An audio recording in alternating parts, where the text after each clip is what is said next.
진화 작업에 나선 소방관 한 명이 아직 빠져나오지 못한 경기도 이천의 쿠팡 물류센터. 첫 화염은 어제 새벽 5시 반쯤 감지됐습니다. 지하 2층 창고에서 전기적 요인으로 불이 시작된 것으로 추정되고 있습니다. 화재 직후 물류센터 직원 240여 명은 급히 대피했습니다. 소방당국은 대응 2단계를 발령하고 진화 작업에 속도를 냈습니다. 인근 소방서 대여섯 곳의 인력과 장비까지 투입한 겁니다. 큰 불은 오전 8시 20분쯤 잡혔습니다. 소방당국은 경보 수준을 낮추면서 잔불을 정리했습니다. 그런데 기세를 꺾은 줄 알았던 불길이 오전 11시 50분쯤 다시 거세졌습니다. 지하 2층에 있던 소방대원들에겐 긴급 대피 명령이 내려졌습니다. 곧이어 대응 2단계까지 또 발령된 상황. 건물 안에 있던 대원 5명 가운데 4명은 몸을 피했지만 구조대장은 빠져나오지 못했습니다. 이후 그를 찾기 위한 노력이 이어졌지만 거센 화염 탓에 성과를 거두지는 못했습니다.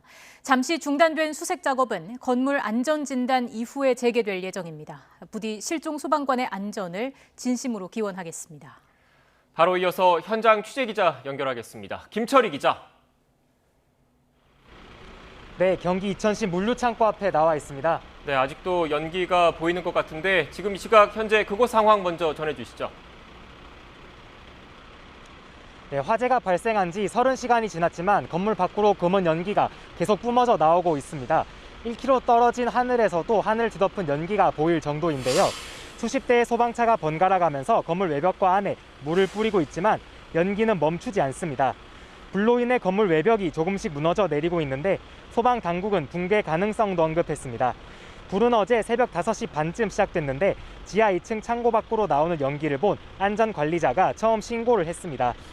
불길이 커지자 주변 소방서의 장비를 모두 동원하는 대응 2단계를 내려 2시간 40분여 만에 큰 불을 잡았습니다. 그런데 오전 11시 50분쯤 다시 불길이 거세진 겁니다. 이때 지하 2층 수색을 하고 있던 소방관들에게 대피 명령이 내려졌는데 안에 있던 5명 가운데 구조대장 1명이 빠져나오지 못했습니다. 대원들 4명을 먼저 내보내고 마지막에 탈출하려다 고립된 것으로 보입니다. 현재 구조대장에 대한 수색은 건물 붕괴 위험 등으로 잠시 중단된 상황입니다. 오전 안에 교수 등 외부 전문가와 소방대원을 중심으로 실시하려던 건물 안전 진단도 현재는 기약이 없습니다. 네, 어제만 하더라도 불이 꺼질 것 같았는데 왜 아직도 어려움을 겪는 걸까요? 우선 물류창고 자체가 매우 큽니다. 지상 4층, 지하 2층으로 축구장 15개를 합친 크기인데요.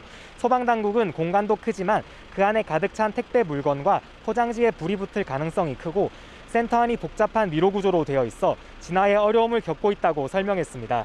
컨베이어 벨트나 선반 등이 층마다 얽혀 있다 보니 내부에 진입한 소방관들이 길을 찾기가 쉽지 않다는 겁니다. 경찰은 지하 2층 창고 CCTV를 통해 콘센트에서 불꽃이 일고 연기가 나는 장면을 확보했는데요. 목격자 진술과 합동 감식 결과 등을 종합해 정확한 화재 원인을 파악할 예정입니다.